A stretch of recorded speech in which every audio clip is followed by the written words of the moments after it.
Unahin nga muna natin yung report para tuloy-tuloy na tayo. Ayan. Eto lakay, report mula kay Val Gonzales, acquisition o pagkuha ng right of way para sa 10 billion lakay na LRT o 10 billion pesos na LRT2 West Extension Project. Umarangkada na daw. RH5 Val Gonzales sa detalye. Val? Sinimulan na nga ng Department of Transportation ang mga proseso sa pagkuha ng right of way para sa LRT2 West Extension Project. Ayon kay LRT Administrator Hernando Cabrera, ang pagkuha o pagbili sa mga ari-arian na madaraanan ng 10 billion train extension project na ito ay isang mahalagang hakbang para sa pagpapatupad ng proyekto.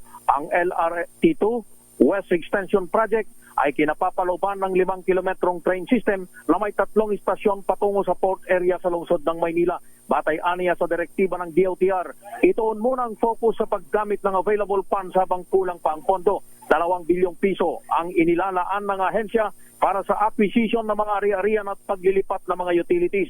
Kasabay nito ay sinasagawa na rin ng DOTR ang feasibility study para sa LRT2 East Extension Project o ang dagdag na istasyon patungo naman sa Cogeo sa lungsod ng Antipolo.